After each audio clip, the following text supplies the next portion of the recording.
Esta es la tarde en el continente americano. Cuando anochece en Europa y amanece en Asia, así cae la tarde en el continente americano y transcurre la noche y el amanecer en el resto del mundo.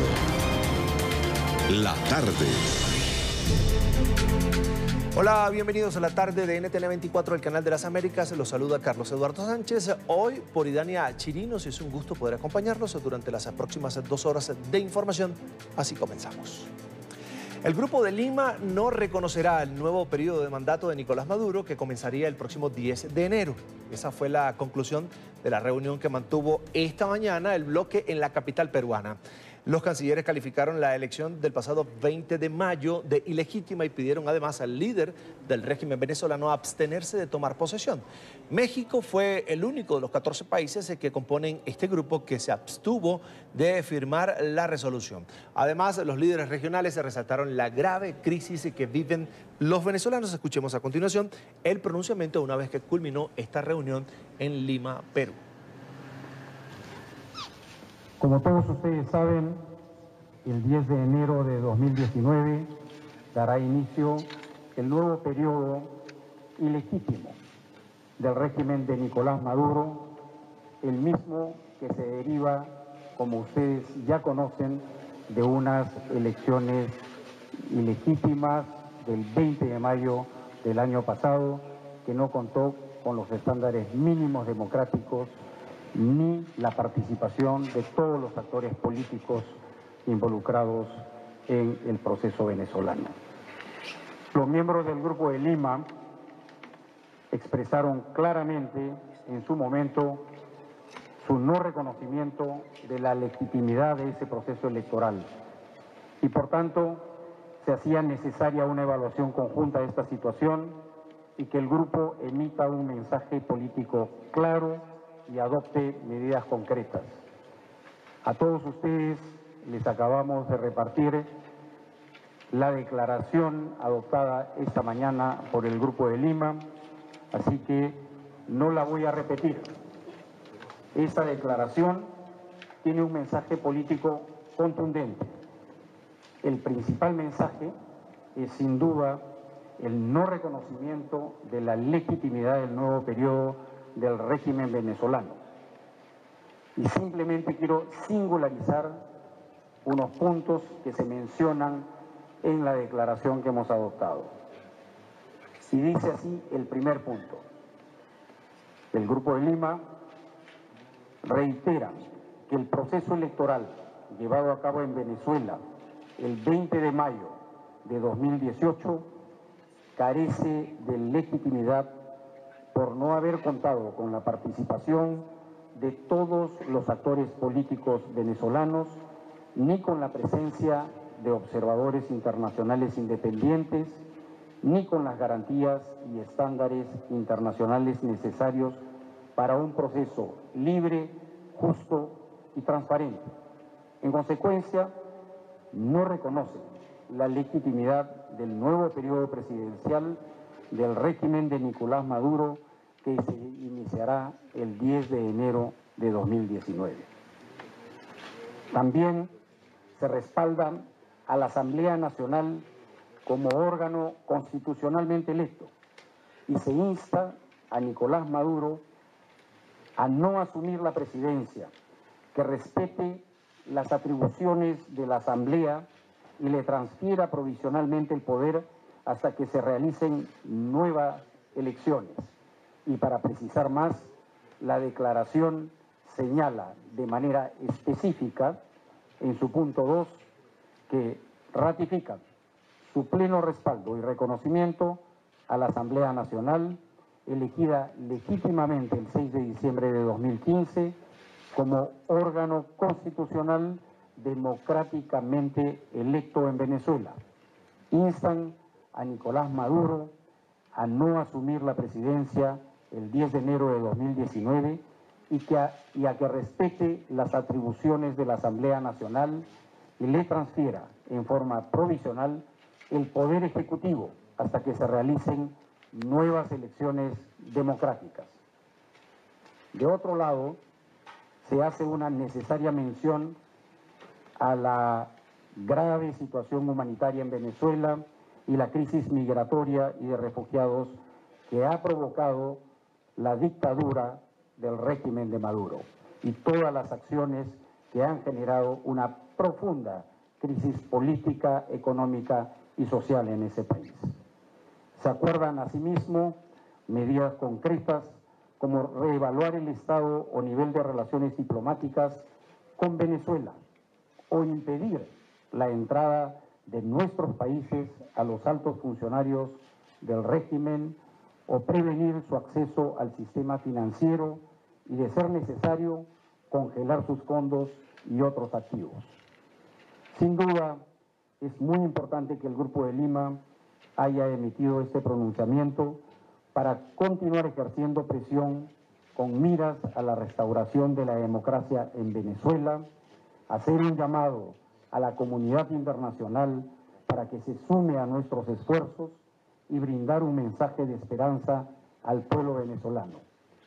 Todos los que estamos presentes aquí en el Grupo de Lima somos conscientes que este es un proceso que corresponde a los venezolanos y nosotros estamos con la plena disposición de apoyar con la presión internacional necesaria para que ellos recuperen la democracia en Venezuela lo más pronto posible y que se acabe con la dictadura de Nicolás Maduro.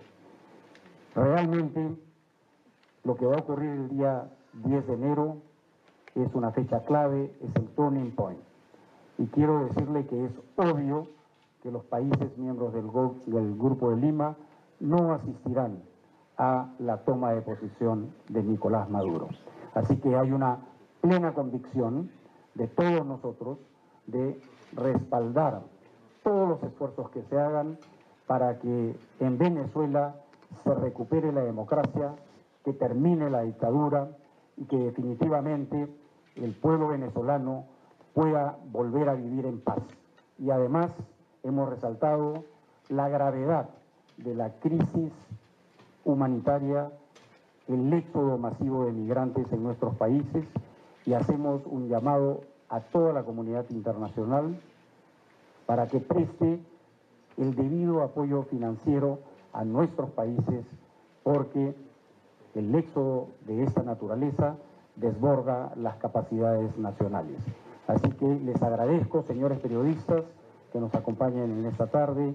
Ya tienen ustedes la declaración del Grupo de Lima, así que les agradeceremos que la difundan correspondientemente. Muchas gracias por su presencia. El canciller de Perú asumiendo la vocería de esta reunión del Grupo de Lima que se llevó a cabo precisamente en la capital peruana para analizar la situación de Venezuela. El próximo 10 de enero, en teoría, constitucionalmente, arranca un nuevo periodo presidencial en Venezuela.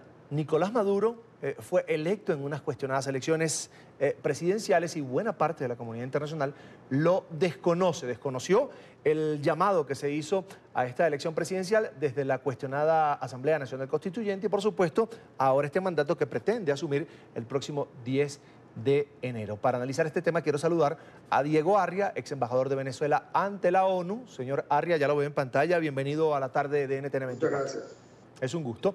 Lo primero, ¿qué significado tiene a nivel internacional, en la diplomacia, en las relaciones internacionales, que 13 países del Grupo de Lima, de la región, desconozcan a Nicolás Maduro como presidente de Venezuela a partir del próximo 10 de enero? Bueno, en la historia diplomática de América Latina jamás se ha formulado un planteamiento, una declaración como la del Grupo de Lima hoy, en la cual se puede resumir en una sola palabra: Maduro salga del poder, entregue el poder a la autoridad legítima que es la Asamblea Nacional. Maduro, se acabó la llamada Quinta República. Y en adición, los calificativos: este es un gobierno realmente criminal, dictatorial, abusador de su gente, violador de los derechos humanos.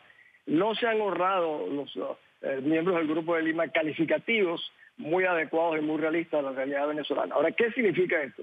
El desconocer al narcorrégimen de Maduro es importante, pero al mismo tiempo yo diría que hay otras medidas complementarias que son para mí fundamentales. Por ejemplo, el desconocimiento en los países del Grupo de Lima a los representantes de Venezuela, de las embajadas venezolanas, realmente deberían ser desconocidos. Por otra parte, hay una cosa muy importante en el documento, que es el reconocimiento de que se ha quebrantado definitivamente el orden constitucional, y exhorta a que los venezolanos podrán tomar las acciones políticas, diplomáticas, para restablecer la institucionalidad democrática. Y al mismo tiempo, algo que encuentro fundamental, que se reconoce que el Tribunal Supremo de Justicia que opera en el exterior es legítimo, es autónomo, es independiente y debe ser respetado. Este es un factor muy importante dentro de esta ecuación. Y finalmente, el hecho de que aquí había que ir un poco más allá, que sería reevaluar las relaciones del Grupo de Lima con un país como Cuba, que es el centro originador realmente de gran parte de la desgracia venezolana y de otros lugares de la región. Reevaluar las relaciones con Cuba, reevaluar las relaciones con China y con Rusia, que son los que realmente apertrechan al régimen venezolano. Y también al mismo tiempo con Irán. O sea, esta declaración del Grupo de Lima abre las puertas para una mayor cabildeo ante la comunidad internacional y específicamente reevaluar, repito, las relaciones con Cuba, que es el origen del cáncer que hoy en día ha metastizado en Venezuela. Era una pregunta que tenía para usted precisamente, señor Arria, si ese esfuerzo que hace el Grupo de Lima, los gobiernos de los países que están allí en ese grupo, velando por el retorno de la democracia en Venezuela, que es un tema que buena parte de la comunidad internacional comprende y acepta, que en Venezuela no hay democracia. Hay algunos de estos países del Grupo de Lima que ya tratan de dictador a Nicolás Maduro. Para prueba lo que pasó en la toma de posesión del presidente de México, que en este caso México sale del grupo o se aparta de la decisión que toma el grupo del día de hoy. Sabemos que el gobierno de López Obrador es un gobierno de izquierda en México, pero sin embargo pasó su mal rato la delegación venezolana cuando López Obrador estaba tomando posesión y le gritaron dictador a Nicolás Maduro. Y la pregunta era esa precisamente, si la doble moral podría ser un elemento que para el gobierno sea ahora una herramienta para defenderse. Es decir, tienen buena relación con Cuba, estos países, pero con Venezuela no. ¿Cuál es la diferencia de aquellos que defienden, frente a aquellos que defienden la democracia, entre el régimen de Cuba y el régimen de Venezuela? Bueno, un país como el mío, Venezuela, ocupado por unos 40 o 50 mil agentes cubanos, donde están aposentados muchos otros grupos vinculados al régimen cubano, es evidentemente que si se está en contra de la narcotiranía venezolana, del narcoestado venezolano, tiene que de alguna manera actuarse frente, reevaluarse las relaciones con Cuba. Me parece absolutamente indispensable. Es como no considerar que Cuba forma parte del problema de la tragedia venezolana. Del mismo modo China y Rusia, que se han convertido no solo en elementos fundamentales financieros, sino intentan serlo estratégicamente en la región, es algo que le tendría que preocupar al Grupo de Lima. Estoy seguro que algunos países lo estarán pensando, pero repito, reevaluar las relaciones con Cuba, con China y con Rusia es para mí un mandato esencial, ya no solo para nosotros los venezolanos, es un mandato que los beneficiará a toda la región. Debería venir después del 10 de enero, si finalmente Nicolás Maduro asume el poder, porque el documento del Grupo de Lima dice, insta a Nicolás Maduro a que no asuma ese nuevo periodo presidencial. Debería venir entonces la expulsión de embajadores, el cierre de embajadas, tanto de los países que hacen parte del Grupo de Lima en Venezuela, como las embajadas de Venezuela en esos países. Bueno, ellos no dijeron eso, dijeron que ellos reevaluarían las relaciones y que cada país tomará las medidas diplomáticas que estime convenientes. Unos lo reducirán el rango de embajador a consejero, otros podrán cerrar las puertas, como ha anticipado en cierta manera el gobierno de Brasil, por ejemplo. Aunque yo creo que es tan importante es el desconocimiento de las representaciones diplomáticas de Venezuela en el exterior, incluso ante la OEA, ante las Naciones Unidas. Esto sí permitiría realmente apretar este cerco profiláctico a un régimen que se comporta de una manera gangsteril, como está reconocido en América Latina. Pero repito, el hecho de desconocer en cierto, por ejemplo, si se desconoce el gobierno de Venezuela en Brasil, un nuevo gobierno, que es la pregunta que no acabé de contestarte, el nuevo gobierno que se instalaría sería por lo menos de mandato de la Asamblea el 10 de enero, porque hay una obligación constitucional de llenar el vacío. ¿Qué sucede si no se llena el vacío? Es la pregunta que los venezolanos se hacen. Ese vacío lo tiene que llenar la Asamblea, pero si no lo hace por determinadas consideraciones que ya algunos han expresado, hay un elemento que es el Tribunal Supremo de Justicia en el exilio, que conforme dice la resolución, la declaración del Grupo de Lima, es independiente, es autónomo y tiene todo el respaldo. O sea, sería tan auténticamente ilegítimo como la Asamblea para actuar ante cualquier omisión legislativa, actuar y constituir un gobierno, un consejo de emergencia que a su vez pueda hacerse representar en el exterior, que a su vez represente la voz de los venezolanos realmente que lo que quieren es rescatar la libertad. Ese sería el mandato más importante. Señor Diego, el Grupo de Lima no solo respalda a la Asamblea Nacional de Venezuela como órgano legítimo, constitucional, elegido por el pueblo, sino que incluso le pide al régimen de Maduro que le entregue el poder a la Asamblea Nacional. ¿Usted ve posible, cree posible una salida como esta a la crisis, es decir, una negociación política? No, definitivamente que no, pero el Grupo de Lima no puede hacer más que eso. Yo te dije al principio, esta es la declaración más fuerte, sin precedentes en América Latina, donde no se han ahorrado calificativos para describir la situación. Pero evidentemente el señor Maduro y el narcorrégimen no va a entregar simplemente porque se lo pida el Grupo de Lima. Esto es parte de un proceso en el cual los venezolanos no podemos estar ausentes, y que incluso la declaración lo señala así. Esto tendrá que los venezolanos tendremos que demostrar una fuerza cívica, también de resistencia, como se tuvo en el pasado. Eso es parte del proceso. Pero hay otro, que es darle un piso a la comunidad internacional para que reconozcan un gobierno legítimo. Y eso sería, repito, si lo hiciera la Asamblea o que lo haga ante cualquier omisión legislativa, que lo haga el Tribunal Supremo de Justicia legítimo, que está reconocido de tal manera por el propio Grupo de Lima. Uno de los apartes de esta declaración que hoy da a conocer el Grupo de Lima dice que este grupo de países está dispuesto a respaldar todas las acciones necesarias para que vuelva la democracia a Venezuela. Eso cuando llega a oídos de algunos dirigentes políticos que han tenido que huir de Venezuela porque son perseguidos por los cuerpos de seguridad, o de millones de venezolanos que han salido del país por la crisis, acorralados por la crisis, muchos con hambre, pues pareciera que se queda eso solo en eso, en palabras, que se las lleva el viento al final. Bueno, yo soy uno de ellos, justamente una de las personas perseguidas por el régimen.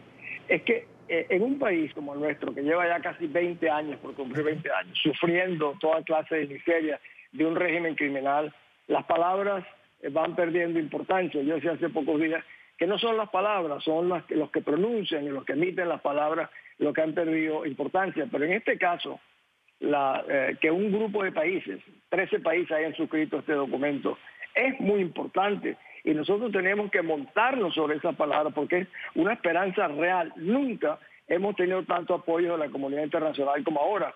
El hecho mismo de que los Estados Unidos estaban presentes en la reunión del Grupo de Lima por la vía telefónica, porque estaba el secretario de Estado, le agrega una dimensión importante al Grupo de Lima, porque los Estados Unidos no habían participado directamente en ninguna reunión del Grupo de Lima. Yo creo que es una esperanza. Muchos dirán, esto es otra declaración más. Bueno, se van sumando una más las otras, y por eso es que la importancia de que el Grupo de Lima se dirija a todos los países que no han suscrito esta declaración, explicándole muy bien con quién mantienen relaciones, que están asociados o reconociendo a un narcorrégimen criminal que está siendo procesado en la Corte Penal Internacional de La Haya, a la cual la denuncia de hoy, la declaración, insiste en que otros países suscriban esa acusación que originalmente la hizo el propio presidente Duque de Colombia cuando era senador. O sea, la posibilidad de utilizar esta declaración para hacer un lobbying intenso a nivel mundial y desvestir a este narcorrégimen es muy importante. Ya el problema no es solo de Venezuela, el problema nuestro desborda a nuestro país y afecta a la región, y como tal debe ser enfrentado por la región porque tiene repercusiones de una altísima importancia para la seguridad y la paz de nuestro propio continente. El calificativo que usted usa para dirigirse al gobierno de Nicolás Maduro es un narco-régimen dictador. ¿Por qué es tan difícil reconocer con tantas pruebas sobre la situación que se vive en Venezuela, que lo que está pasando en Venezuela y que el gobierno de Maduro, que el Partido Socialista Unido de Venezuela y que sus aliados son precisamente eso que usted dice? Lo dice un hombre que ha resuelto guerras incluso en el mundo.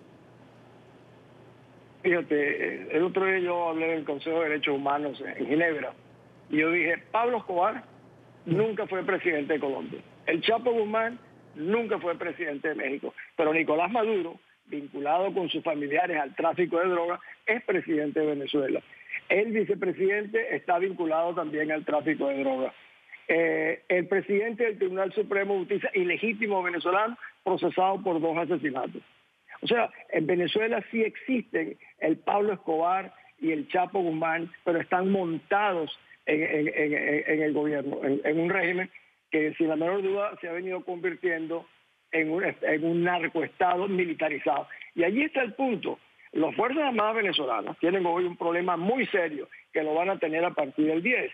No es simplemente que sea ilegítimo por la comunidad internacional. Maduro es ilegítimo casi desde que nació por su doble nacionalidad. No, es la responsabilidad que los militares se están montando encima de asociarse a un narcorrégimen desconocido, repudiado, condenado por la comunidad internacional, y ellos van a tener que cargar con la carga de un grupo de narcotraficantes que son los que controlan el régimen venezolano, cuando muchos de las Fuerzas Armadas no están involucrados en eso.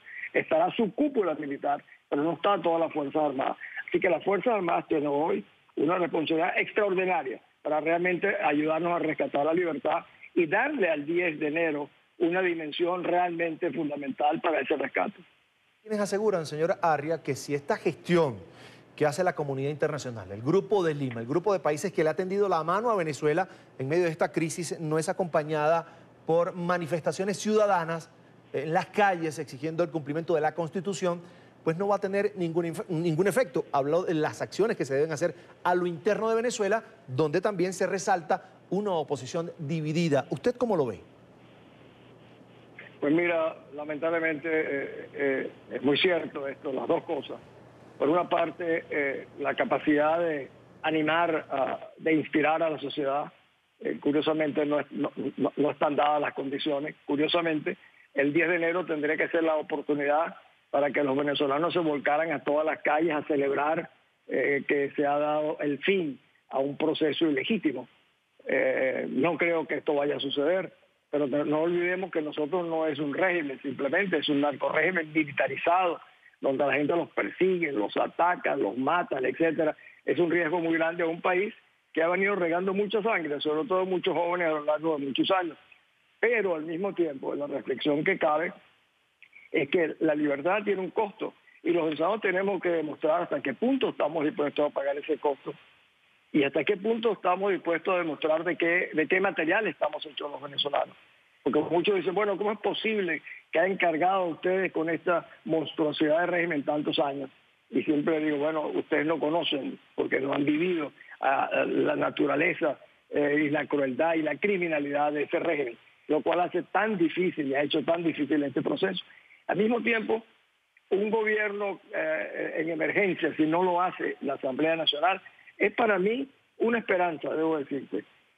¿Funcionará? No lo sé, nadie lo puede asegurar, pero lo que sí te puedo asegurar es que si permanece el status quo con el sistema partidista de pequeños intereses en la resistencia venezolana, nos será muy difícil, por no decir imposible, impedir que esto se perpetúe.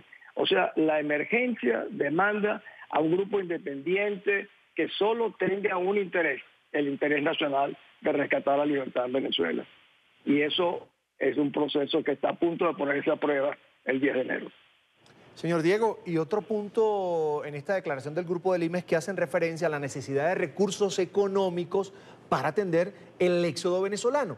Es decir, el problema de Venezuela ya comienza a trasladarse o tiene meses ya trasladándose a toda la región, a países vecinos. Eso es terrible. Bueno, había una gran generosidad en Colombia, en Perú, Ecuador, bueno, Panamá mismo, República Dominicana, un conjunto de países. No olvidemos también que nosotros hemos también enriquecido a muchos de esos países con el talento de cientos de miles de venezolanos altamente calificados, que costaron fortuna formarlos en nuestro país y que hoy se desempeñan en las profesiones más diversas y complejas en América. Esa es, digamos, la parte positiva. La parte negativa es el peso que tienen aquellos que no pueden financiar sus propios servicios hospitalarios, asistenciales, y representan un costo desproporcionado para la región que es víctima también, no solo somos los venezolanos, sino es víctima del atropello, de la persecución del narcorrégimen de Maduro. A mí me parece que es un ejercicio de asistencia financiera indispensable. Las Naciones Unidas están justamente en este proceso, también están los Estados Unidos y la Comunidad Europea. Pero el problema es que en la medida en que vamos resolviendo el problema afuera, no podemos olvidarnos del problema. La tragedia la tenemos adentro. La tragedia está dentro de nuestro territorio. Y en nuestro territorio está controlado, perdóname que lo repita, por el régimen cubano que controla la inteligencia, controla los sistemas policiales, los sistemas de represión, la política exterior, e incluso si no fuera por la ocupación del régimen cubano, el narcotirano de Maduro, este general Padrino, el Chapo Cabello, ya realmente habrían desaparecido. Voy a resaltar palabras suyas. La tragedia está adentro y creo que buena parte de la comunidad internacional quiere en este momento que vuelva la luz a Venezuela. Quiero agradecer a Diego Arria, ex embajador de Venezuela ante la ONU. Como siempre es un gusto, doctor Arria, conversar con usted. Hasta la próxima. Gracias. Y cuando son las 4:27 minutos de la tarde en la costa este de los Estados Unidos, revisamos otras noticias que están en la agenda informativa del día. Estados Unidos, ya lo decía nuestro invitado Diego Arria, también intervino en la reunión en la que el Grupo de Lima abordó la posesión de Nicolás Maduro. El secretario de Estado Mike Pompeo participó telefónicamente del encuentro de los cancilleres. Pese a que la Unión Americana no hace parte, no pertenece a este bloque, el Departamento de Estado acordó la participación de Pompeo con el canciller peruano durante la investidura de Jair Bolsonaro en Brasil. El gobierno de Donald Trump quiere aumentar la presión sobre el régimen venezolano y trabajar así con los gobiernos de la región para restaurar la democracia y la prosperidad en la nación suramericana. También es noticia la invitación que le hizo el régimen de Nicolás Maduro a la alta comisionada para los derechos humanos de la ONU, Michelle Bachelet, a visitar Venezuela, como han pedido en reiteradas ocasiones líderes opositores, familiares y abogados de los presos políticos. La Oficina de Derechos Humanos de la ONU respondió a esta invitación pidiendo que uno de sus equipos técnicos visite previamente el territorio para asegurar que Bachelet tendrá acceso a todas las áreas necesarias. La expresidenta chilena y sus antecesores en el cargo de la ONU llevaban varios años sin poder enviar misiones a Venezuela al no obtener autorización del régimen chavista. Es noticia Damares Alves, la ministra de la Mujer, Familia y Derechos Humanos de Brasil. Desde que tomó posesión, generó polémica en el país. Alves, que se autodenomina cristiana extrema, aseguró que combatirá la ideología de género y en un video afirmó que ahora las niñas vestirán de rosa y los niños de azul. Las declaraciones pues han generado múltiples reacciones de rechazo en el país. Artistas, políticos, opositores y la sociedad civil se unieron a la campaña en redes sociales que dice así: el color no tiene género. La ministra ha dicho que no se arrepiente de sus palabras y que se trató de una metáfora.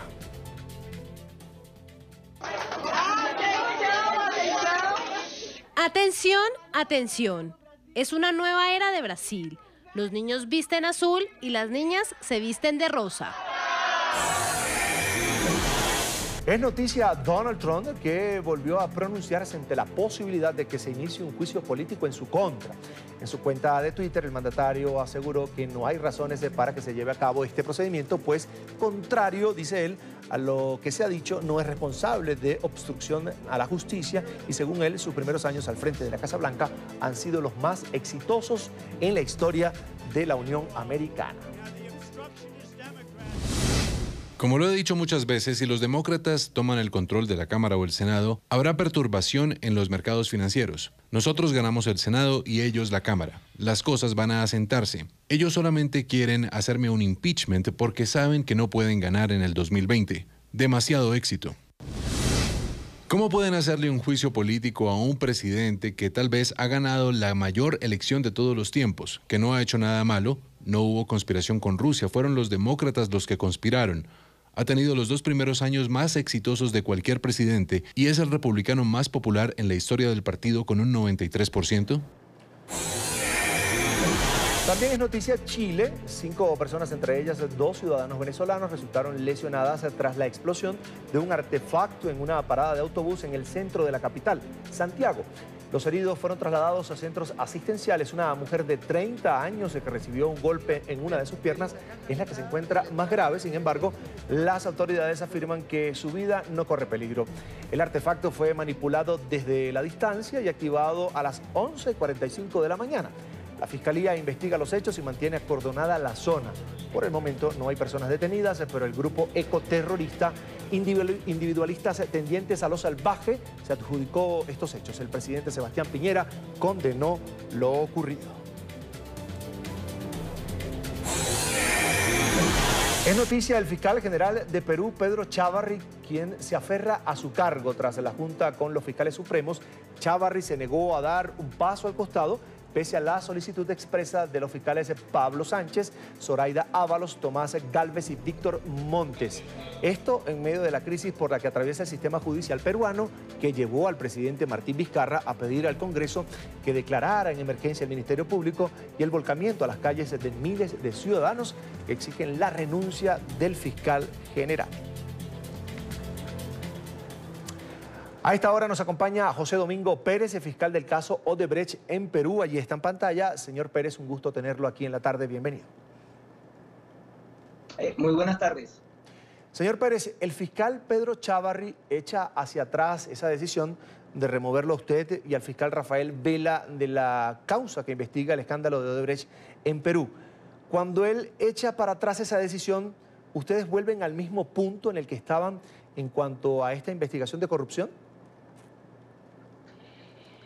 En efecto, el 31 de enero nos retiraron del cargo tanto a Rafael Vela, quien era coordinador del equipo especial de fiscales dedicado a la investigación de los casos vinculados a la empresa Odebrecht, y a quien habla. El día siguiente, es decir, el 1 de enero, hubo protestas sociales en todo el país. Hicimos una conferencia de prensa en donde manifestamos que nos declarábamos en desobediencia jerárquica y anunciábamos que apelábamos la decisión de Pedro Chávarri, fiscal general, de sacarnos del puesto por ser esta una decisión ilegal e injusta. El día 2 de enero presentamos la apelación. Los fiscales designados en nuestro lugar presentaron su renuncia.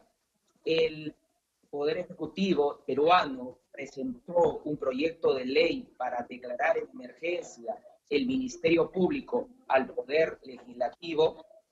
Las protestas sociales continuaron tanto en redes sociales como en las calles, y ese día Pedro Chávarri decide dar marcha atrás a la decisión de sacarnos del equipo de fiscales que investiga los casos Odebrecht. Actualmente se está discutiendo y se está solicitando al fiscal Pedro Chávarri que renuncie de su cargo de fiscal general. Doctor, pero le voy a reiterar la pregunta. Cuando se echa para atrás la decisión del fiscal general, ¿regresan ustedes al mismo punto de la investigación de Odebrecht o tienen ahora alguna restricción? Bueno, seguimos en la misma oficina, seguimos en el mismo cargo. Obviamente se han retrasado algunas actuaciones que teníamos que realizar de manera inmediata. Es decir, el día 11 de enero teníamos que estar en la ciudad de Sao Paulo, en el consulado peruano, para firmar el acuerdo final de colaboración eficaz con la empresa Odebrecht. A la semana siguiente se tenían que llevar ya las declaraciones respecto a los funcionarios de la empresa Odebrecht que iban a declarar para las distintas investigaciones que se están llevando en el equipo especial de fiscales. Lamentablemente, esto se ha tenido que postergar por esas circunstancias. Fiscal, quería preguntarle por la fundamentación del fiscal general Chávarri para separarlos a ustedes de esa investigación. ¿Por qué motivo usted cree que lo hizo? Mire, hay algunos aspectos que han sido señalados en la resolución de Pedro Chávarri, fiscal general, que justifica para retirarnos del cargo. Que son fundamentos que no son ciertos, que son falsos. Por ejemplo, haber cuestionado su nombramiento o elección como fiscal general. Pero lo cierto es que en el desarrollo de la investigación que se siguió contra la ex candidata presidencial Keiko Fujimori Gucci, hoy presa en un establecimiento penal de la ciudad de Lima, se determinó a través de la información de testigos protegidos, colaboradores con la justicia, de que había un plan estructurado precisamente para blindar a Pedro Chávarri en el cargo de fiscal general. Como contribución o contraprestación a ese blindaje, él iba precisamente a buscar, obstruir, entorpecer la investigación que se seguía contra ella y sus allegados, a través del desprestigio que tenía que buscar respecto a quienes la investigábamos y finalmente lograr sacarnos de la investigación. Todo ello fue sucediendo en el desarrollo de los meses para finalmente el 31 de diciembre haberse consumado nuestro retiro de la investigación cuando nos saca del equipo especial de fiscales. Una semana antes ya se lo había denunciado, presenté la denuncia contra Pedro Chávarri por el delito de encubrimiento, que en el Perú establece como una conducta penal aquella persona que busca sustraer de la persecución penal a través de estos actos que le he detallado. Es decir, fiscal, ¿usted puede asegurarle hoy a nuestra teleaudiencia, al Perú, a la comunidad internacional, que el fiscal general Pedro Chávarri tenía la intención expresa de proteger a ciertas personas de esta investigación de Odebrecht?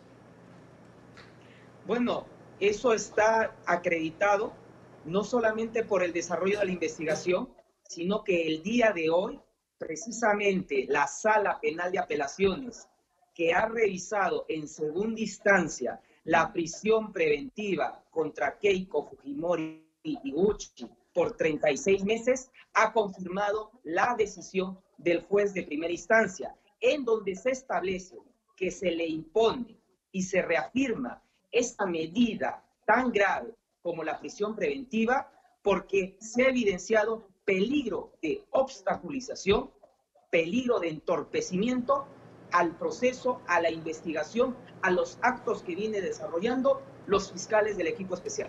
Una consulta más. ¿Usted cree que el fiscal general tiene cuentas pendientes con la justicia y que además por eso le tuvo miedo a este pleito, a esta querella con usted y por supuesto con su compañero Vela?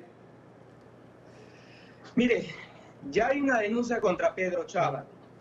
Él no solamente ha entorpecido el desarrollo de la investigación, se está demostrando que vendió la función pública precisamente para favorecer intereses políticos. Entendemos que por el cargo que él ocupa le asiste la inmunidad que establece la Constitución Política Peruana, que debería ser previamente el fuero del Parlamento o Congreso peruano quien debería levantarla. Pero sin embargo, si él renuncia al cargo de fiscal general, debe ser sometido como cualquier ciudadano precisamente a la investigación como consecuencia de la denuncia que se le ha interpuesto. Bien, le agradezco a José Domingo Pérez, fiscal del caso Odebrecht en Perú, por estos minutos para el programa La Tarde de NTN 24. Fiscal, agradecido, una muy buena tarde. Gracias a usted. Hasta la próxima. Hacemos así la primera pausa aquí en La Tarde. Recuerde seguirnos en nuestras cuentas de Twitter. Allí están apareciendo en pantalla. @NTN24, @NTN24BE con información de Venezuela. Y mi cuenta personal, @CESánchezM. Pausa y ya regresamos. Ya regresamos con La Tarde.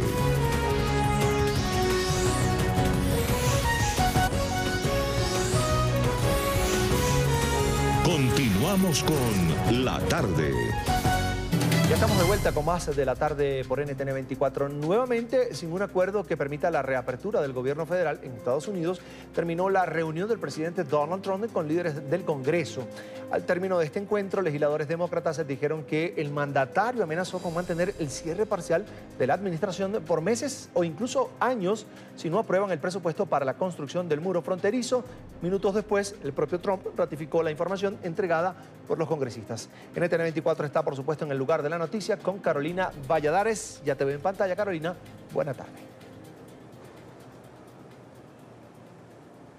¿Qué tal? Buenas tardes, Carlos, para ti. Efectivamente, en un absoluto fracaso terminó esa reunión de Donald Trump con los líderes del Congreso de los Estados Unidos. Hay que decir que es la segunda reunión que mantiene ya con ellos esta semana. Mantuvo una el miércoles que también acabó en fracaso.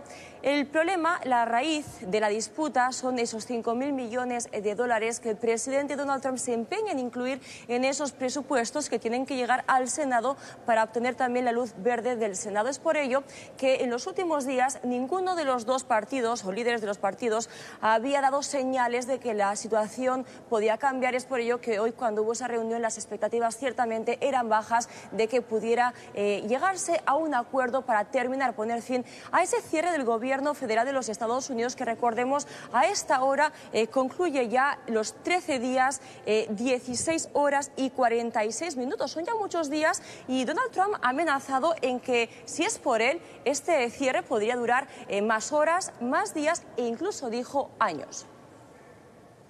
Es muy simple. Hicimos una súplica al presidente una vez más. No mantenga como rehenes a millones de estadounidenses, trabajadores estadounidenses. Abra el gobierno y continuemos las discusiones. Así que le dijimos al presidente que necesitamos que el gobierno sea reabierto. Él se resistió. De hecho, él dijo que mantendría el gobierno cerrado por un largo periodo de tiempo, meses o incluso años.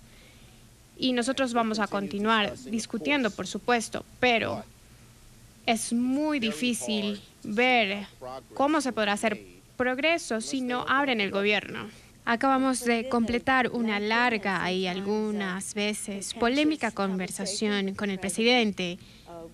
Estuvimos de acuerdo en que continuaremos nuestras conversaciones, pero todos nosotros, los demócratas, reconocemos que realmente no podemos resolver esto hasta que el gobierno sea reabierto. Y dejamos eso bien claro al presidente. Los servicios están siendo detenidos al pueblo estadounidense. Los pagos han sido detenidos a personas que sirven para las necesidades del pueblo estadounidense, y nuestra seguridad fronteriza va a sufrir si no resolvemos este tema. Estamos comprometidos a mantener nuestras fronteras seguras. Ese siempre ha sido nuestro principio para honrar el juramento en la oficina que tomamos para proteger y defender nuestro país y nuestra Constitución. Podemos hacer eso mejor cuando el gobierno sea abierto. Dejamos eso claro al presidente. Estas eran las palabras de los congresistas a la salida de esa reunión con el presidente Donald Trump. Hay que decir que los demócratas tampoco se lo están poniendo nada fácil al presidente, porque ayer tomaron control de la Cámara Baja del Congreso de los Estados Unidos, de la Cámara de Representantes, ello tras lograr la mayoría tras las elecciones del día 6 de noviembre del año 2018. Y una de las primeras leyes que han pasado, que han obtenido luz verde, de hecho la primera, ha sido pasar dos leyes de presupuestos, una para poder financiar 8 agencias federales hasta el próximo día 30 de noviembre, pero la otra, la más polémica, es esa otra ley presupuestaria que tiene el objetivo de financiar el Departamento de Seguridad Nacional hasta el próximo día 8 de febrero. Uno podría decir que por qué Donald Trump no quiere dar luz verde al Senado para que los republicanos que tienen mayoría en el Senado pues aprueben esa nueva legislación. Y repetimos, el problema está en que los demócratas se niegan a incluir en esa nueva ley de presupuestos esos 5.000 millones de dólares que Trump necesita para el muro. Es por ello que tras la salida y los discursos de los congresistas, tras la reunión, Donald Trump insistió y amenazó otra vez en ese cierre. Los congresistas demócratas indicaron que el cierre podría prolongarse por meses o incluso años. ¿Usted dijo eso? Sí, yo lo dije. Sí, lo dije, absolutamente. Yo no creo que sea así, pero estoy preparado y creo que puedo hablar por los republicanos en la Cámara de Republicanos, en el Senado, que se sienten convencidos de que deben tener un país seguro, una frontera que tenga sentido. Sin fronteras, lo he dicho muchas veces, tenemos un país y espero que no pase de unos días y que se abra rápidamente. Así las cosas, Carlos, y en este juego de tira y afloja en el cual ningún partido quiere ceder, Donald Trump hace unas pocas horas dijo en una vuelta de tuerca que estaría dispuesto a declarar la emergencia nacional y así poder aprobar fondos para la construcción, atención, de ese muro sin tener que tener el permiso del Congreso. Veremos, por lo tanto, si Trump cumple con esta amenaza. Por ahora es fin de semana, el lunes volverán las negociaciones y veremos a qué escenario llegamos. Este es el reporte desde Washington. Carolina Valladares, adelante, sigan con más información. Carolina, gracias. Una muy buena tarde para ti, por supuesto, en Washington. Y para analizar este tema saludamos a Adriana Sixto, analista política conservadora. Señora Sixto, una muy buena tarde y gracias por su tiempo para NTN 24. Bienvenida. Muchas gracias por tenerme en el programa aquí. Es un gusto. Lo primero, ¿cómo calificar esta posición del presidente Donald Trump, que prefiere mantener el gobierno cerrado por meses o años, como dijo hoy, antes que desistir de los recursos para ese muro en la frontera? Bueno, porque él le hizo una promesa al pueblo americano, al pueblo que democráticamente lo eligió, a proteger nuestras fronteras y por fin buscar una solución permanente a la inmigración en este país. Hay muchas personas sin papel en este país y todavía no hemos podido hablar de qué vamos a hacer con ellos y cómo los vamos a ayudar si no podemos parar estas situaciones de seguir ocurriendo en el futuro. Por eso está determinado hasta que esto pase y no está haciendo nada, no está pidiendo nada que sea mucho. $5 billones en el presupuesto anual de $4 trillones que tiene este país es menos de 0.03% del presupuesto completo, es decir, son migajas lo que está pidiendo. Así que los demócratas están usando esto como un arma política. Ellos no quieren asegurar la frontera, ellos siguen queriendo que la inmigración ilegal siga siendo un problema en este país, quieren que más personas sean traficadas, más drogas entren por la frontera, más del 90% de todas las drogas entran por esa frontera y desafortunadamente no tienen los intereses del pueblo americano en su mente.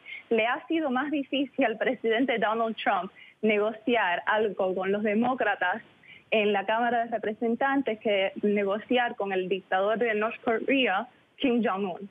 Así que para que tengan eso en cuenta. Yo creo que el cierre del gobierno es necesario. Honestamente, lo que está pasando es que las personas que sí tienen empleos en posiciones gubernamentales, como el TSA, las personas que tú ves trabajando en el aeropuerto, si está volando, esas personas están trabajando sin ningún pago y son los que de verdad sufren. Hay americanos que están sufriendo porque los demócratas en la Casa de Representantes tienen los intereses de extranjeros como su prioridad número uno, que debería de darnos vergüenza, honestamente. El cierre está estimado costar a la economía, creo que por ahora son $1.5 billones en dinero que se pudiese haber hecho. Hay muchos negocios que funcionan alrededor de las áreas que de verdad sí están cerrados oficialmente, que son los parques nacionales, algunos museos y en muchos lugares alrededor de eso que necesitan el turismo, están sufriendo. Y en final, por delatar este tiempo, simplemente no pasar un presupuesto que incluya estos $5 billones, va a costar, si sigue pasando varias semanas, la cantidad de dinero que está buscando el presidente y que está buscando la mayoría de los Estados Unidos, las personas que los eligieron. Así que los demócratas no están comprometiendo no solo con el presidente, es que no están comprometiendo con el pueblo americano que eligió a nuestro presidente y que también eligió la mayoría de republicanos en el Senado. Así que yo creo que los que tienen que negociar y hacer algún tipo de compromiso son ellos, no son los republicanos. Y espero de verdad que se abra el gobierno oficialmente para que las personas que no están recibiendo pago, que necesitan pagar los biles, puedan hacer eso lo más pronto posible.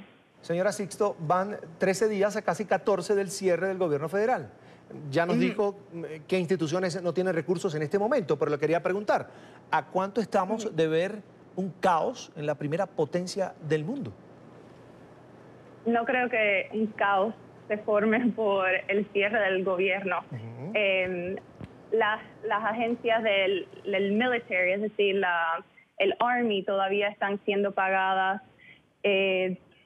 Las personas que reciben ayudas del gobierno que están necesitadas todavía están recibiendo esas ayudas. Y esto de verdad se llama en inglés un game of chicken, a ver quién se cansa primero. Y creo que no va a durar mucho más largo porque los Estados Unidos no está ciego. Estamos viendo todos los días en la televisión lo que está pasando y están viendo que un partido político está decidiendo tener al país por el cuello simplemente por no querer asegurar nuestra frontera, que es un problema que nos debería de preocupar a todos, no importa si eres demócrata o republicano. Cualquier país soberano necesita algún tipo de frontera que lo proteja y los países tienen derecho a decidir quién entra y quién sale de sus países. Si las personas vienen a aportar a este país, perfecto, que vengan legalmente. Este país es un país de inmigrantes y se tienen como bienvenidos las personas, pero desafortunadamente ese no es el tipo de inmigrantes que los demócratas quieren y necesitan. Ellos necesitan las personas que vienen necesitadas, y las personas que vienen necesitadas son fácil presa para los demócratas mantenerlos como dependientes de ellos y dependientes del voto. El método de ellos mantenerse en el poder básicamente es prometiéndole el pescado de otra persona. Así que si todo americano, hispano, afroamericano, blanco, lo que sea, si usted es una persona honesta que quiere trabajar, ganarse el pan de cada día y quiere simplemente que el gobierno lo deje quieto y pare de robarle para prometerle las cosas gratis que quiere darle a otra persona para mantener su voto, entonces adivina que estamos todo el mundo del mismo lado.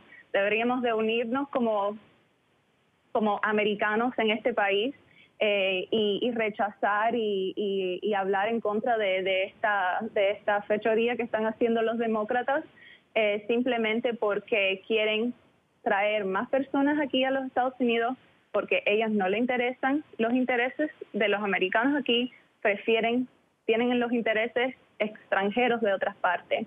Y desafortunadamente los que sufren, fíjate que Pocahontas, ¿verdad? Como lo llama el presidente Donald Trump, dijo que ya que el gobierno está cerrado, ella va a donar su salario. Hay más de 6,000 americanos que no están trabajando, que por el shutdown, por el cierre del gobierno, no están recibiendo un cheque. Así que ella va a donar su salario a los refugiados y a programas que ayudan a los refugiados a entrar a este país. Imagínate eso, la senadora Elizabeth Warren, dijo eso. Así que, ¿qué sentido? ¿En dónde tienen sus cabezas? ¿En dónde está la lealtad del Partido Demócrata de este país?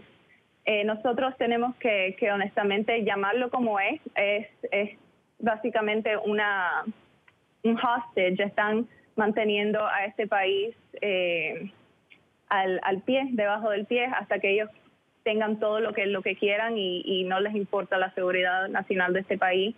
Y hace falta que más hispanos también levanten sus voces en contra de esto, porque muchas de las comunidades y las comunidades que esta inmigración ilegal afecta son las comunidades hispanas. Y yo sé esto porque me crié en el sur de la Florida, y cuando estas personas van a trasladarse a diferentes partes de los Estados Unidos, no van a trasladarse al vecindario de Nancy Pelosi, que sus casas ahí son multimillonarias, van a trasladarse a las comunidades hispanas, las comunidades más empobrecidas. Señora Adriana. Y desafortunadamente... Ajá. No, la escucho y la entiendo perfectamente.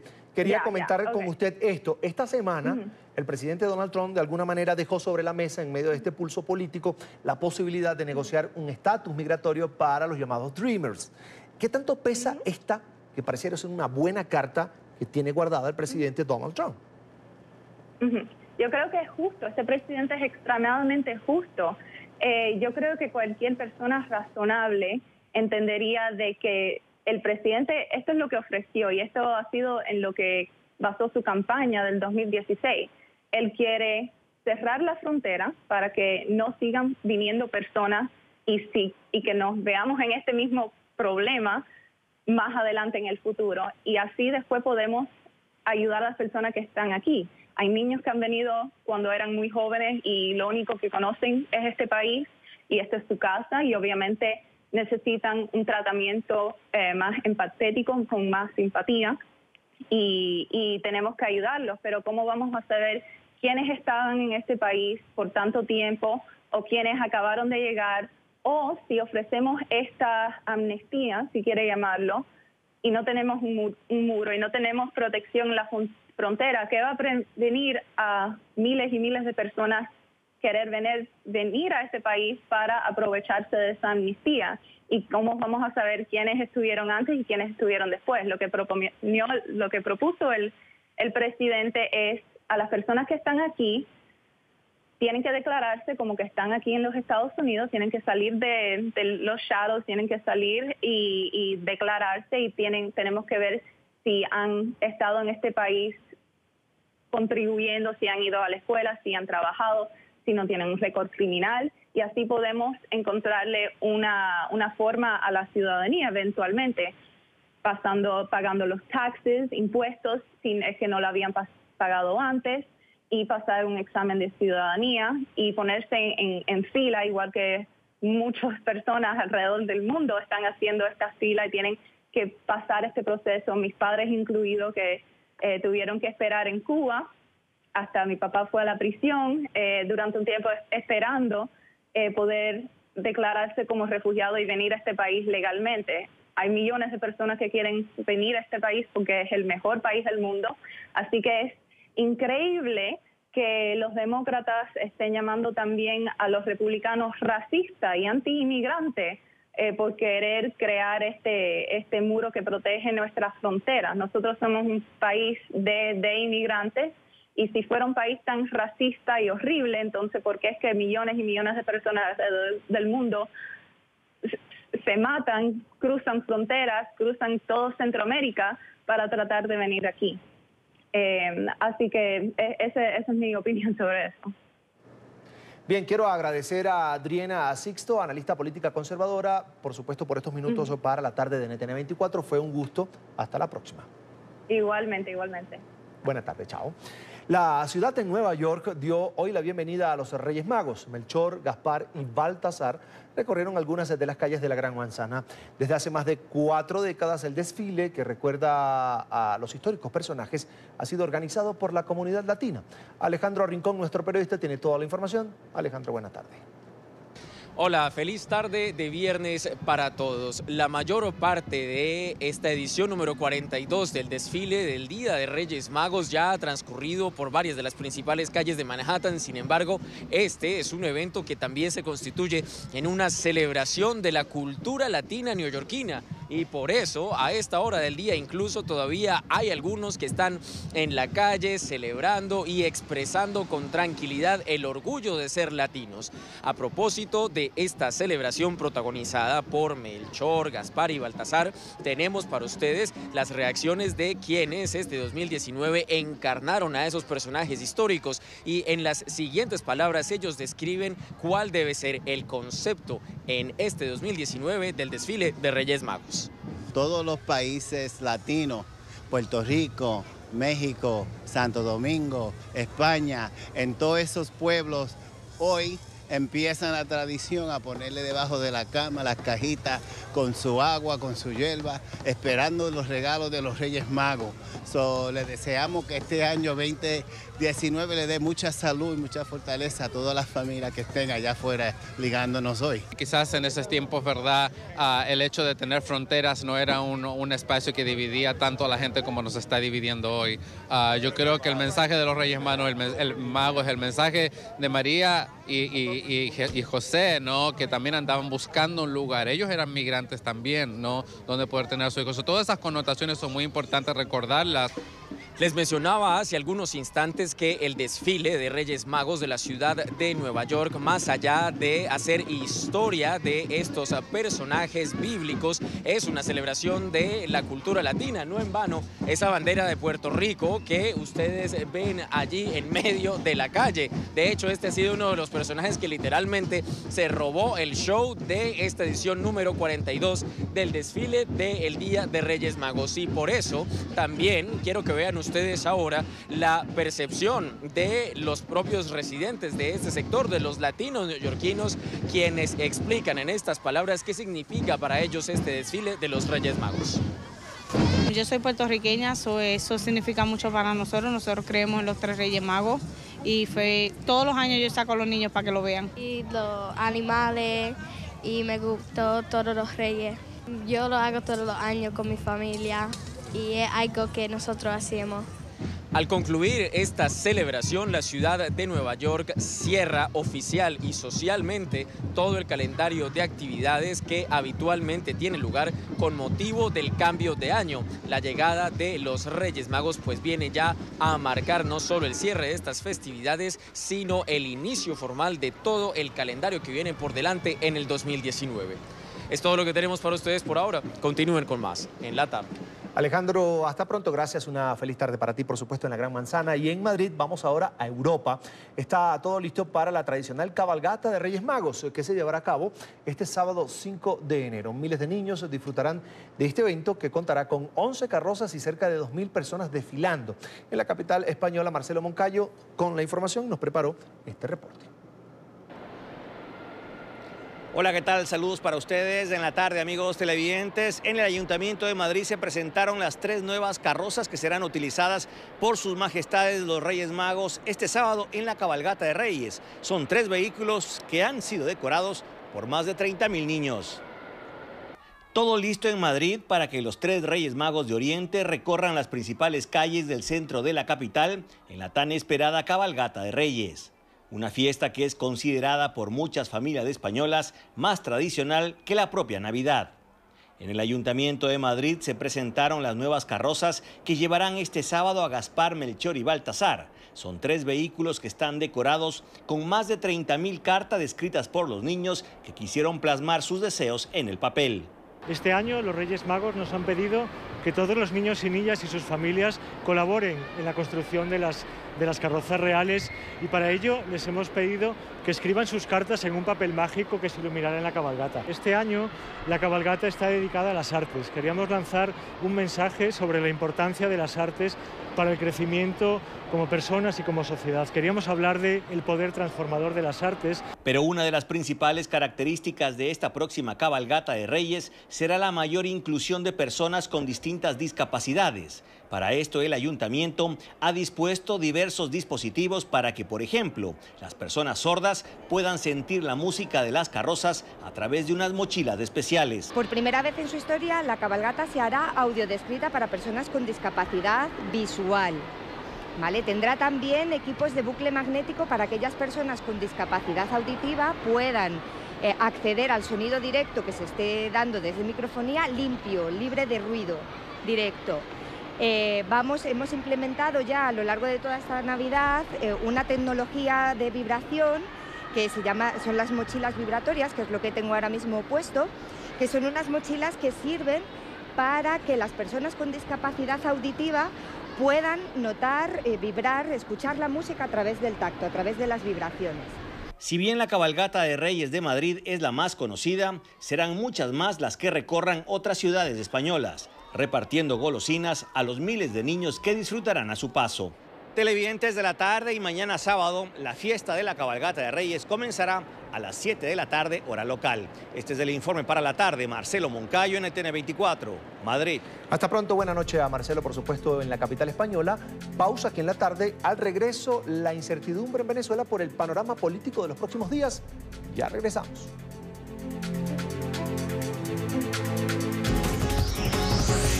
Ya regresamos con La Tarde.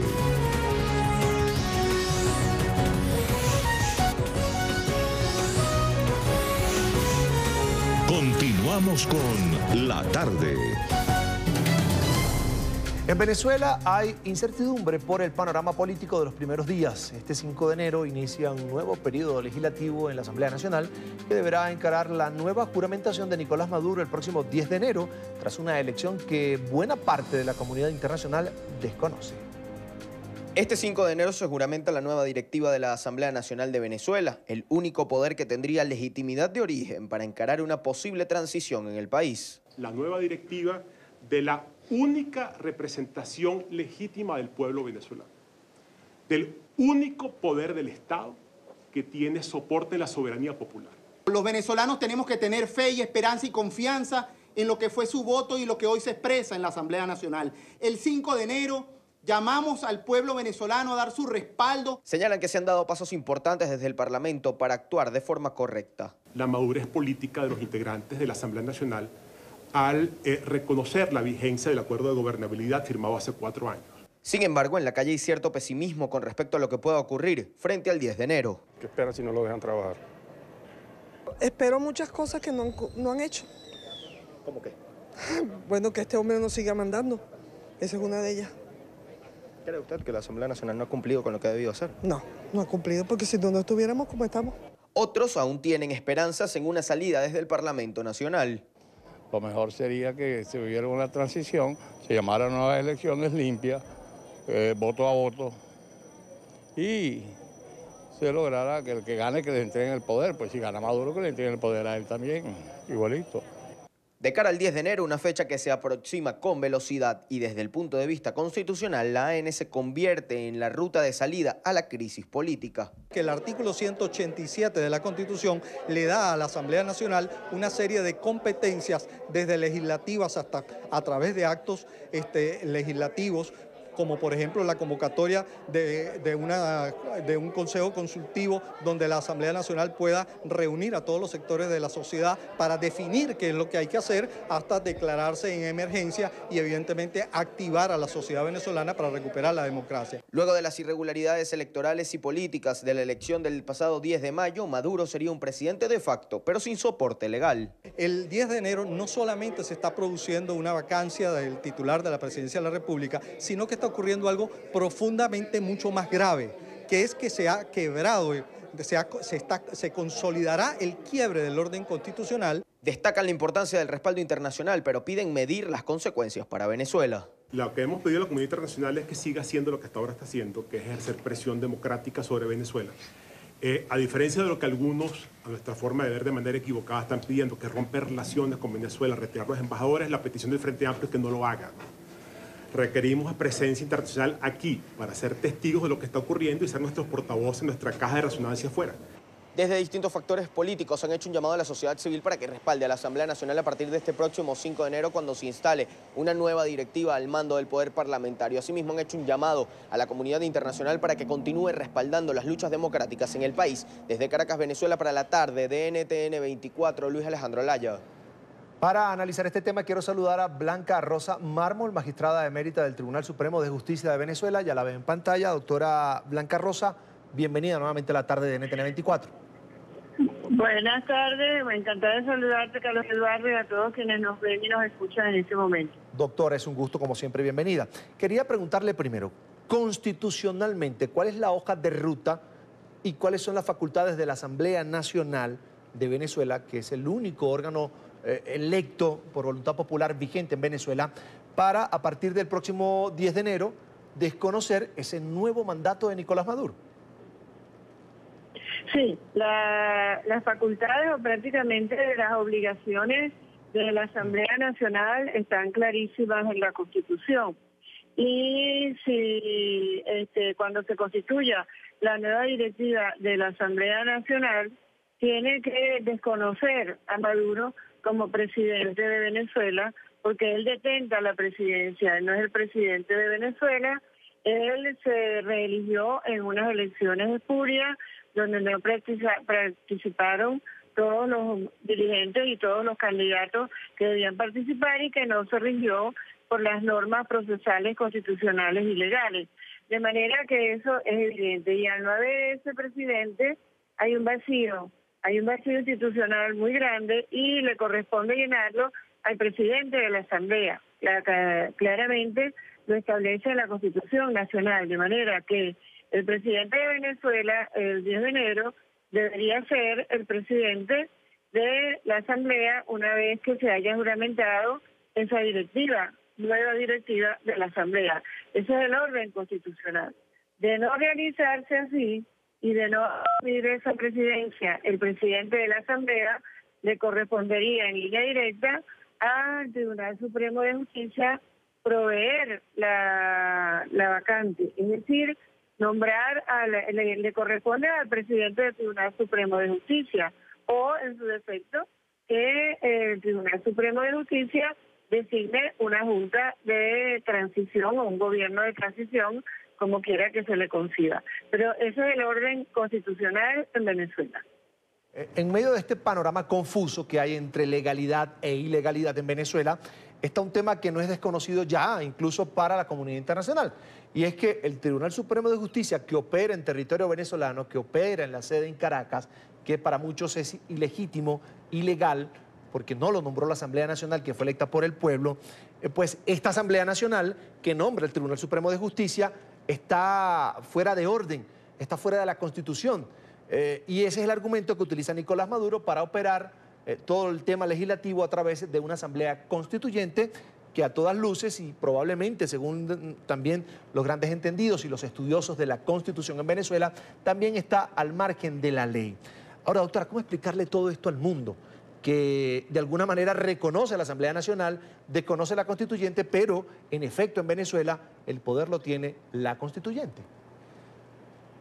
Sí, fíjate, para todos quienes nos ven y nos escuchan, en realidad la situación es muy clara. En Venezuela hay una tiranía.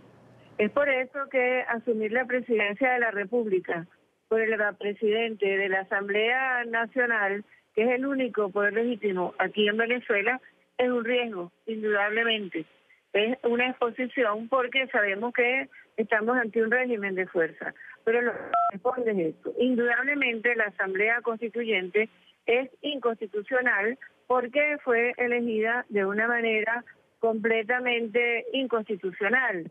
Y además de eso, pretende estar por encima de los poderes legítimos en Venezuela, que es uno, como te he dicho anteriormente, la Asamblea Nacional. El Tribunal Supremo de Justicia que funciona en Venezuela no es el legítimo porque allí están unos magistrados que están en usurpación de funciones, claramente puesto que sus sustitutos fueron nombrados por la Asamblea Legítima, repito, el único poder legítimo en Venezuela, y que por esa designación fueron perseguidos, encarcelados algunos, y hoy se encuentran en el exilio ejerciendo sus funciones.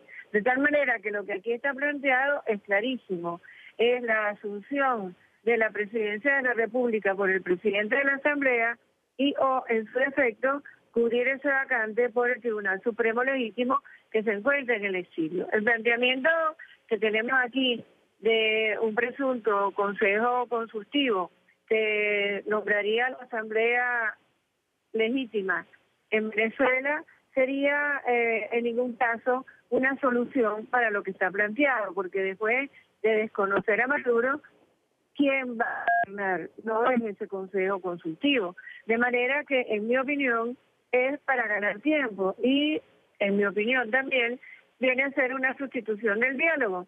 No es diálogo porque ya en Venezuela no se soporta la palabra diálogo. Nadie la tolera porque no ha servido sino para prolongar la tiranía aquí en nuestro país. Y ese consejo consultivo, que es para pensar, no nos resuelve el problema. El problema está en quién gobierna Venezuela. Lo decide la Asamblea, lo asume la presidencia de la Asamblea, ¿sí o no? En caso negativo, le corresponde al Tribunal Supremo Legítimo, que es el que está en el exilio. Ahora, seguimos en el plano constitucional, doctora. Probablemente lo que va a ocurrir es que nuevamente Nicolás Maduro va a desconocer a la Asamblea Nacional, el Tribunal Supremo de Justicia que opera de manera ilegal en Venezuela, según usted y según los políticos en Venezuela y según la Asamblea Nacional, que es la legítima por votación popular, pues le va a dar la razón al presidente Nicolás Maduro. Ahora, algo que deben tener claro en la comunidad internacional, lo que haga ese gobierno de Nicolás Maduro, lo que comprometa, lo que firme, quedará en el futuro como ilegal. Es decir, Rusia, por ejemplo, que son Rusia, China, Bielorrusia, que son los aliados de Venezuela, no podrán, por ejemplo, exigir el pago de alianzas económicas que en este caso haga Venezuela o el gobierno de Nicolás Maduro de alguna manera fuera de la Constitución con esas potencias? Sí, claramente lo dejó establecido el Grupo de Lima en su declaración.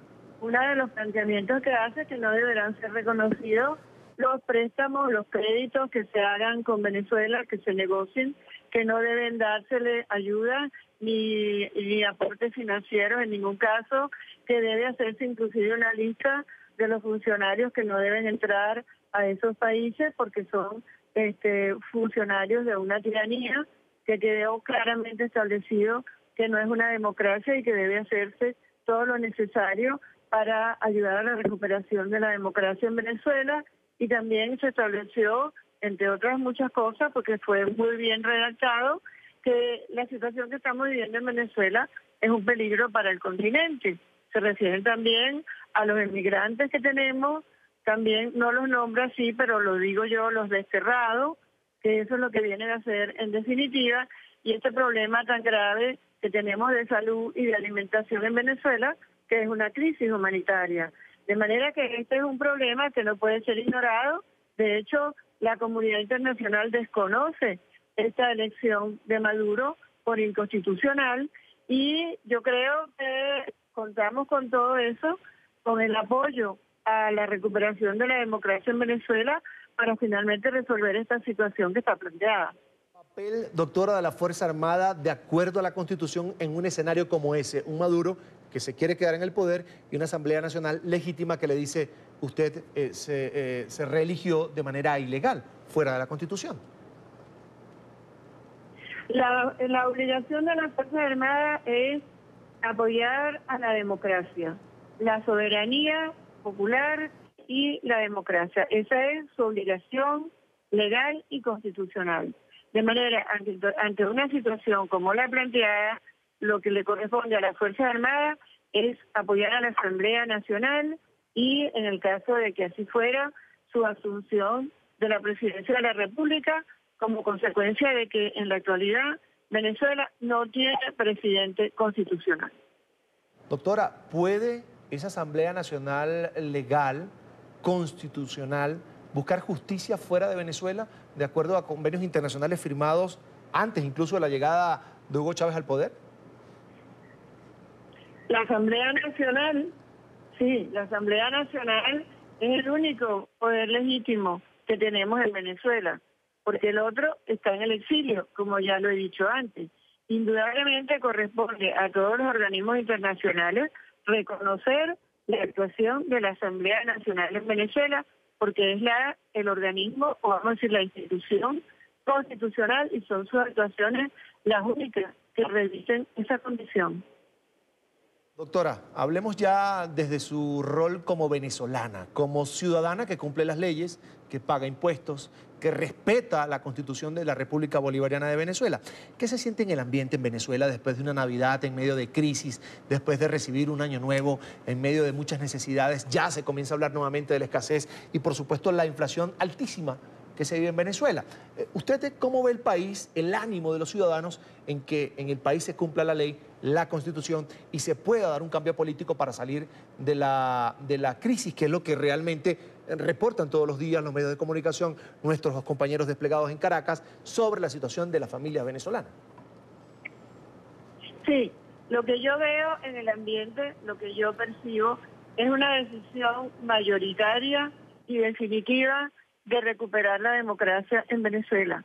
En Venezuela la gente está clara que este es un momento definitivo, que si ahora no apoyamos la recuperación de la democracia a través de esta vía constitucional que nosotros hemos estado conversando, nos quedaríamos para siempre con este régimen tiránico totalmente a la imagen y semejanza de Cuba. Eso lo tenemos claro la mayoría, la inmensa mayoría de los venezolanos. Y te puedo decir que con todo lo triste que ha sido esta Navidad, que realmente lo fue, porque fue una Navidad sin regalos, sin familia, sin celebración, sin ambiente, sin dinero y en muchísimas partes y muy tristemente sin comida y con muchas enfermedades. En medio de todo eso, la decisión de la mayoría de los venezolanos es recuperar la democracia, porque los venezolanos creemos en la democracia como único sistema de convivencia y por el cual nosotros nos hemos regido hasta ahora, cuando tristemente hace ya, vamos para 20 años, la perdimos con este engaño populista y comunista, como dije antes, a la imagen y semejanza de Cuba. Nosotros estamos decididos a recuperar la democracia y cuando te lo digo, estoy en la certeza de que te expreso la decisión de la mayoría de los venezolanos. Ese escenario de cambio, doctora, de recuperación de la democracia pasa, no sé si comparte esto conmigo, por supuesto, por la unidad de los ciudadanos, de los partidos políticos, de las fuerzas vivas en Venezuela. Se habla mucho de la desunión de la oposición en Venezuela y quería preguntarle si es imposible que ese cambio se dé sin la unidad de los partidos políticos, que son un factor fundamental, por supuesto, en los tiempos de cambio, en medio de regímenes autoritarios, violentos, como el régimen de Nicolás Maduro en Venezuela. Sí, ciertamente yo creo que la unidad es algo muy importante en la recuperación de la democracia en Venezuela, pero realmente debemos ser claros y entender que ha habido entre la dirigencia política muchas actuaciones equivocadas. Ha habido buenas actuaciones, pero también actuaciones equivocadas. La gente se da cuenta de eso y rechaza las actuaciones de los líderes políticos que no han sido honestas, que no han sido auténticas y que no han sido en búsqueda de la libertad y la democracia para Venezuela. De manera que si bien es cierto que la unidad es necesaria, no puede esa unidad abarcar a quienes no luchan por Venezuela, sino por sus propios intereses. Y eso debemos tenerlo claro. Así que saldremos adelante unidos los que queremos a Venezuela, los que luchamos por la libertad y los que realmente estamos comprometidos con que haya una vida como los venezolanos teníamos y como nos merecemos antes de haber caído en esta tiranía.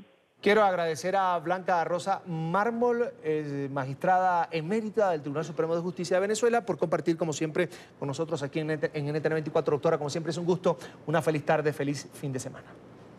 Muchísimas gracias a ustedes por la oportunidad, una feliz tarde para todos. Hasta la próxima. Y el comienzo de año para los venezolanos ha estado marcado por el habitual desabastecimiento de productos en los anaqueles de los supermercados. Sin embargo, salen a comprar las personas lo poco que queda por temor al aumento de precio de los alimentos, de los productos básicos necesarios en los próximos días. Neveras casi vacías y estantes con lo que quedó del año pasado son las postales que muestran los supermercados de Venezuela en la primera semana de 2019. Quienes han salido a abastecer sus despensas dicen que comprarán lo que puedan por temor a que la próxima semana los precios se multipliquen. Todos estamos gastando lo poquito que tenemos. Y la gente lo que está tratando es de abastecerse lo máximo porque no se sabe si van a subir los precios, entonces no sabe si va a tener poder adquisitivo para comprar.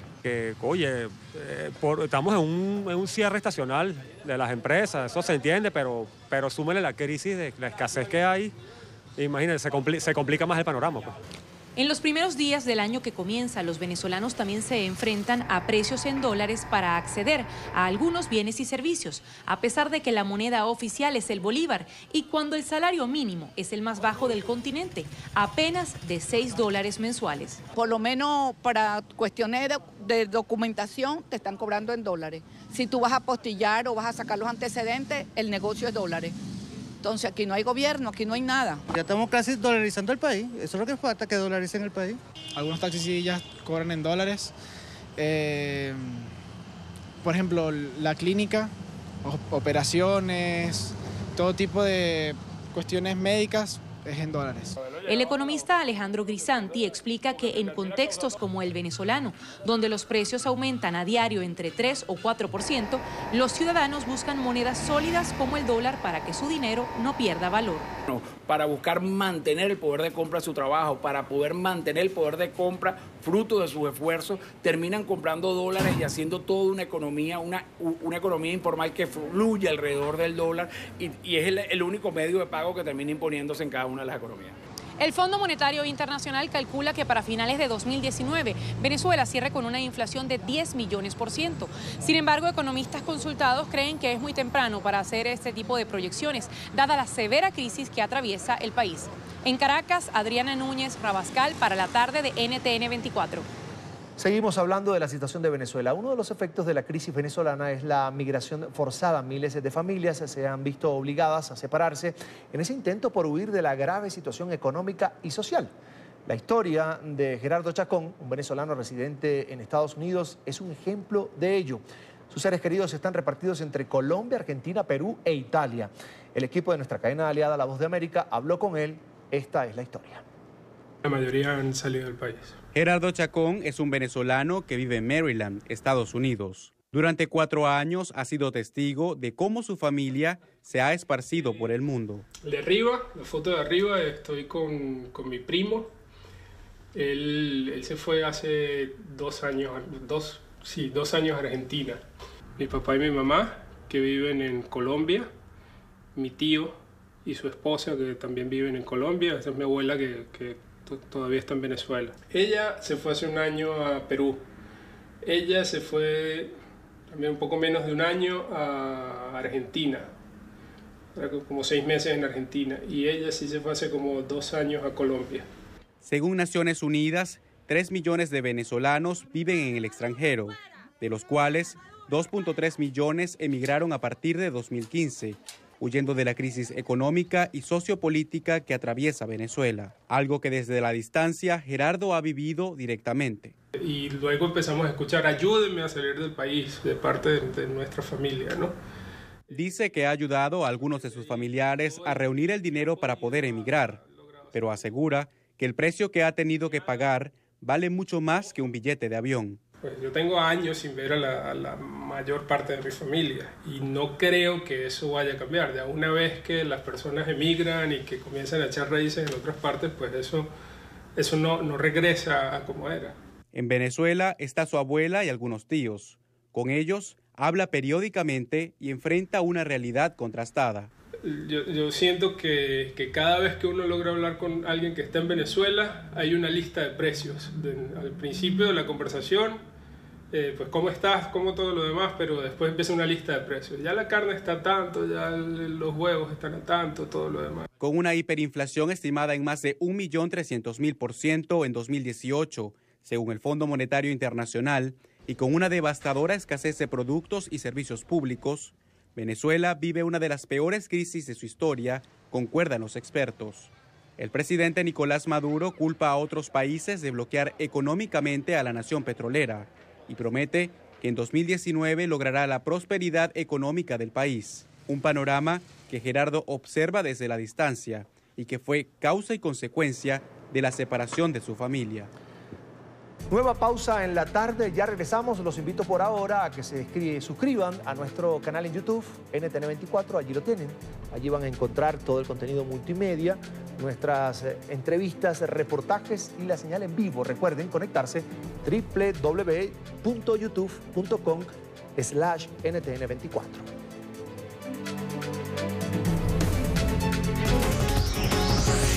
Ya regresamos con La Tarde.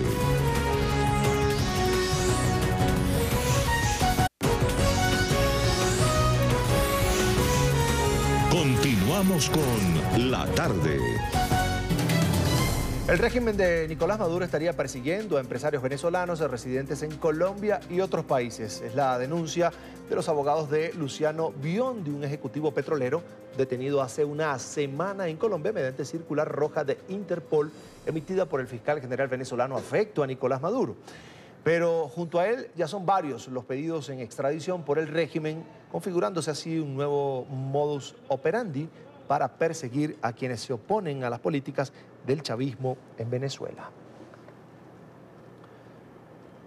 Para hablar de este tema quiero saludar a Víctor Mosquera, abogado de Luciano Biondi. Bienvenido a NTN24, gracias por estar con nosotros. Buenas tardes a todos ustedes y a los televidentes. Buena tarde. ¿De qué se les acusa a estas personas que están en la lista de pedidos en extradición de la Interpol? El fiscal ilegítimo Tarek en octubre del año del 2018, realizó una lista de 19 personas que solicita que la Interpol capture con fines de extradición a 19 personas que en su mayoría son empresarios opositores al régimen venezolano que se han exiliado o han sido asilados en otros países. Ahora, en el caso de su representado Luciano Biondi, ¿de qué está señalado? ¿De qué se le acusa? Luciano Biondi Golinucci llega a Colombia en el 2011, producto de ser perseguido por el régimen de Chávez, ya que él lideró dentro de su empresa un paro petrolero en el 2002. Esto ocasionó que él quebrara porque lo expropiaron, sale a Colombia, se establece en Colombia y después de muchos años se da cuenta que en octubre sale un fiscal a señalarlo como responsable de un delito del cual no cometió y del cual no tenía posibilidad de hacerlo porque él era un simple accionista de ABA Mercado de Capital y no era parte de la junta directiva, o sea, no tenía poder de disposición sobre lo que lo acusa este fiscal ilegítimo. Pero lo más grave es que el fiscal y Venezuela en sí mismo, como régimen, se dio cuenta que puede perseguir a los opositores y a los empresarios opositores mediante circulares rojas que tienen que hacer efectivas los demás países capturando a estas personas. Ahora, ¿el señor Luciano Biondi tiene alguna vinculación con movimientos políticos de oposición en Venezuela? Sí, Luciano Biondi, como lo digo, estuvo liderando el paro petrolero contra Chávez. Esto hizo que todo el sector petrolero se paralizara y fue uno de los paros más masivos que han habido en Venezuela. Como consecuencia de esto viene esta persecución y él también ha apoyado a líderes opositores de la mayoría que están fuera del país. Ahora, ¿por qué el gobierno colombiano, las autoridades colombianas hacen efectiva esta orden de captura contra el señor Biondi? El gobierno colombiano lo hace porque ya es una orden internacional de captura y es su deber hacerlo, porque Interpol lo emitió mediante sus bases de datos. Sin embargo, aquí lo grave es eso, que Interpol haya permitido que el régimen venezolano siga persiguiendo a las personas por circulares rojas de Interpol. Esto es un nuevo mecanismo del régimen venezolano para perseguir a las personas que son contrarias al régimen y que están hablando mal del régimen o que le han hecho daño, como paros o huelgas o todo lo que se ha vivido en Venezuela. Fíjese, doctor, Interpol estaba haciendo caso omiso a estas solicitudes del régimen de Nicolás Maduro. Le pregunto por qué ahora sí está respondiendo. Interpol tiene la obligación de hacer alertas temporales. Nosotros en este momento ya informamos a Interpol de esta lista y le informamos de por qué no deben seguir procediendo con órdenes de captura internacional, porque es una nueva modalidad de persecución política contra los líderes opositores y los empresarios no adeptos al régimen. Ahora, ¿cuál es el objetivo del régimen, del gobierno de Nicolás Maduro con estas capturas? ¿Qué busca? Presumimos que esto es para expropiar a todas esas personas que en alguna medida dejaron bienes en Venezuela, también lo están haciendo como retaliación por lo que esas personas hicieron contra ellos. Aquí hay directores de periódico, aquí hay dueños de periódicos, aquí también hay estas personas que se opusieron a través de sus empresas petroleras. Es un sinnúmero de personas que se encontró una motivación a través de ABA de Capital, pero que nunca tuvieron nada que ver con esa empresa y que hay que aclarar algo. El presidente de ese momento, ese dictador Chávez, sale a decir que todas las bolsas de valores tenían que captar dinero y 3 meses después les dice que no, que ya no tienen que captar y que tienen 3 meses para devolver el dinero. Esto hace que todos colapsen, que sea imposible devolver el dinero y se producen órdenes de captura contra 4 personas. Pero de esas 4 personas en ningún momento tiene que ver el señor Luciano Biondi, porque Luciano Biondi es un inversionista más que también se vio afectado y que a la fecha lo único que hizo fue hacer un paro que le ocasionó quiebra en Venezuela y que viene a establecerse en Colombia desde el 2011. En pantalla, Víctor Mosquera, abogado del empresario Luciano Biondi. Gracias por acompañarnos aquí en la tarde de NTN 24. Muchas gracias a ustedes y gracias a los televidentes. Hasta pronto. Hacemos la última pausa. Quédense con nosotros. Ya regresamos. Ya regresamos con La Tarde.